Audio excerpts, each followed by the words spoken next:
Good evening students. आज हमारा next topic है मॉडल ऑफ टीचिंग, शिक्षण प्रतिमान। तो उसमें हम आपको मीनिंग बताएंगे, इसकी डेफिनेशन बताएंगे और इसकी फंक्शंस और इसके एलिमेंट्स के बारे में बताएंगे। तो शिक्षण प्रतिमान होता क्या है? What is model of teaching according to Bruce Joyce. ठीक है, ये बोलते हैं कि teaching model is a pattern और plan which can be use to shape a curriculum or course to select appropriate instructional material and to guide a teacher's action. ठीक है, तो ये बोलते हैं कि शिक्षण प्रतिमान वह नमूना अथवा योजना है जिससे किसी पाठ्यक्रम अथवा कोर्स का निर्माण करने, अनुदेशनात्मक सामग्री का चयन करने और किसी अध्यापक की क्रियाओं के मार्गदर्शन हेतु काम में लाया जाता है। मीन्स इससे क्या है, ये एक इस तरह का प्लान है और एक इस तरह का नमूना है जो किसी भी कोर्स का हम निर्माण करने के लिए यूज़ करते हैं। किसी भी कोर्स को हमने क्या है फॉर्मेशन करनी है, उसकी शेप, उसको आप बोल सकते हो कि उसका चयन करने के लिए, और अनुदेशनात्मक सामग्री जो मीन्स हमने इंस्ट्रक्शन मटेरियल सेलेक्ट करनी है उसका चयन करने के लिए, और किसी भी अध्यापक की जो क्रियाएं हैं, जो एक्शंस है टीचर के, उसको मार्गदर्शन करने के लिए जो नमूना प्रयोग में लाया जाता है उसको बोलते हैं हम टीचिंग मॉडल। उसके बाद आता है अकॉर्डिंग टू मार्शा वेल। ठीक है ना, मार्शा वेल। ठीक है, तो मार्शा वेल क्या बोलते हैं, they describe the teaching model are just instructional design. जो टीचिंग मॉडल है वो क्या है, सिर्फ इंस्ट्रक्शनल डिज़ाइंस हैं। ठीक है, दे describe the process of specifying and producing particular environmental situation which cause student to interact in such a way that specific changes occur in their behavior। जो कि शिक्षण प्रतिमान क्या है, वो अनुदेशनात्मक, आप बोल सकते हो कि क्या है, सामग्री है। ठीक है, या अनुदेशनात्मक हाँ डिज़ाइंस हैं। ठीक है, दे डिस्क्राइब द प्रोसेस ऑफ, वो क्या डिस्क्राइब करते हैं, एक प्रोसेस को डिस्क्राइब करते हैं कि जो क्या स्पेसिफाई करता है, जो क्या सुनिश्चित करता है, जो कुछ दे describe the process of specifying and producing particular environmental situation, जो एक ऐसी स्थितियों को सुनिश्चित करता है जो कि बच्चों को और टीचर को आपस में इंटरेक्ट करवाता है इस इन सच अ वे, मतलब इस तरीके से कि उनके जो बच्चों के बिहेवियर में है, वो जो भी हमें रिक्वायर्ड चेंज चाहिए वो हो सके। ठीक है, फंक्शन क्या है इसके, कार्य क्या क्या है इसके, तो पहला है इसमें help in bringing about desirable changes in the behaviour of learner. तो ये क्या है, जो भी बच्चों की बिहेवियर में जो डिज़ायर्ड चेंजेस है उनको लाने में सहायक होता है। Help in achieving desirable teacher प्यूपिल interaction during teaching, जो शिक्षण के दौरान जो एक शिक्षक और जो एक स्टूडेंट में जो इंटरेक्शन होनी चाहिए वो उसके बारे में ये हेल्प करता है। Help in the construction of curriculum और कंटेंट ऑफ अ कोर्स, किसी भी पाठ्यक्रम को हमने का निर्माण करना है और चयन करना है किसी भी उसका कोर्स को, तो ये उसमें हेल्पफुल करता है। Useful to develop social efficiency, personal abilities, cognitive abilities and behavioural aspect of the students. तो ये क्या है, सोशल एफिशिएंसी डेवलप करने में सहायक होता है बच्चों के लिए, उनकी पर्सनल एबिलिटी को डेवलप करता है, कॉग्निटिव एलिमेंट ज्ञानात्मक क्षमताओं को ये निखारता है, और जो भी उनके व्यवहारात्मक पक्ष हैं उनको भी ये विकसित करता है। हेल्प इन डिज़ाइनिंग एप्रोप्रिएट एजुकेशनल एक्टिविटी, जो भी हमारी शैक्षिक जो गतिविधियां हैं, प्रक्रिया हैं जो ज़रूरी हैं, उनको डिज़ाइन करने में हेल्पफुल होता है। Help in guiding the teachers to select appropriate teaching techniques, strategies and method, जो भी टीचिंग स्ट्रेटजीज़ हैं और जो टेक्निक्स हैं और जो मेथड्स हैं जिससे टीचिंग इफ़ेक्टिव हो सकती है उसको चूज़ करने में हेल्पफुल होता है। Help in the formation of theory of teaching, और शिक्षण की आप बोल सकते हो कि जो टीचिंग थ्योरीज़ है उसको उसकी फॉर्मेशन के लिए भी हेल्पफुल होते हैं ये। ठीक है, उसके बाद है एलिमेंट्स। इसके एलिमेंट्स क्या क्या हैं, तत्व इसके कौन कौन से हैं। ठीक है, मूलभूत तत्व कौन कौन से हैं, तो सबसे पहला आता है 4 major components are included in all teaching model. सभी टीचिंग मॉडल में ये सारे होंगे। ठीक है ना, 4 जो फंक्शन एलिमेंट्स होंगे वो हर एक टीचिंग मॉडल में, चाहे कोई भी ले लो आप, उसमें होता ही होता है, हर एक शिक्षण प्रतिमानों में होता ही होता है।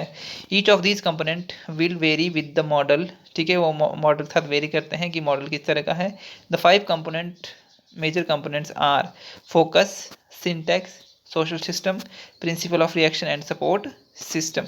Two can be gained through a practice of a model. और बाकी जो दो है प्रैक्टिस ऑफ अ मॉडल, आप बोल सकते हो कि जो दो है वो मॉडल की प्रैक्टिस से आते हैं, इंस्ट्रक्शन इफेक्ट एंड नर्चरेंट इफेक्ट। तो पहला आता है फोकस, मीन्स उद्देश्य के अंदर बिंदु, ठीक है।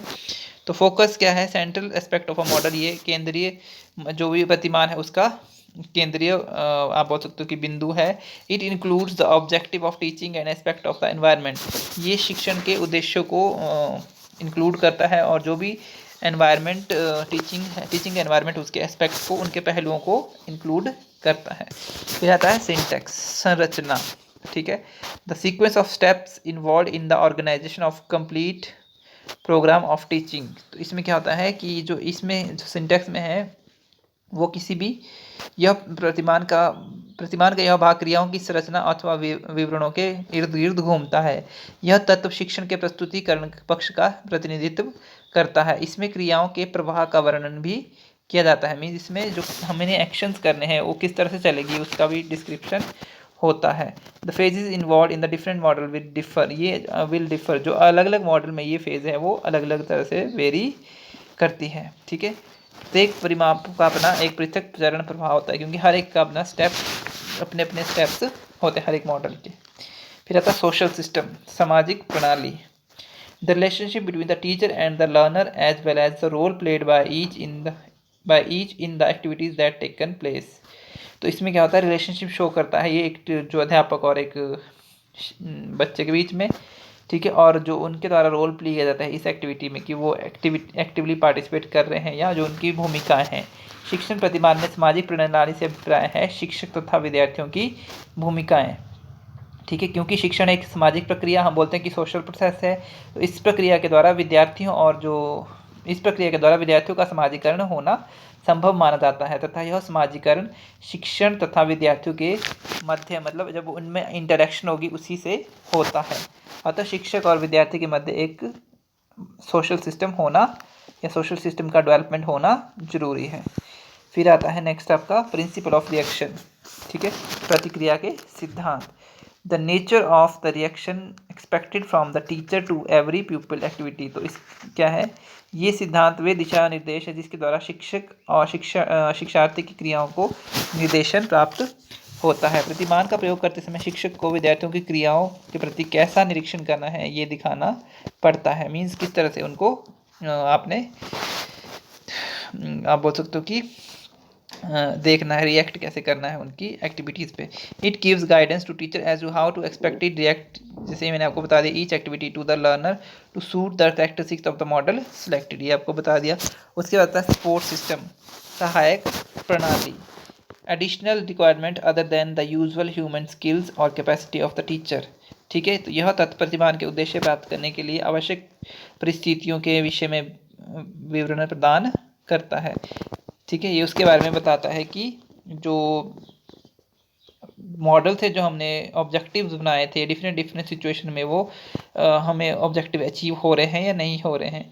तो this also include additional requirements other than the usual human skills, जो एक यूजुअल ह्यूमन स्किल्स है उसके अलावा, ठीक है, और कैपेसिटी ऑफ द टीचर, उसके अलावा और कौन से हमारे पास रिक्वायरमेंट्स हैं जो हम जिनसे हम अपने ऑब्जेक्टिव को फुलफिल कर सकते हैं, उसके बारे में ये बताता है। The facility usually available in the classroom, तो ये क्लासरूम में अवेलेबल होती है ये फैसिलिटी।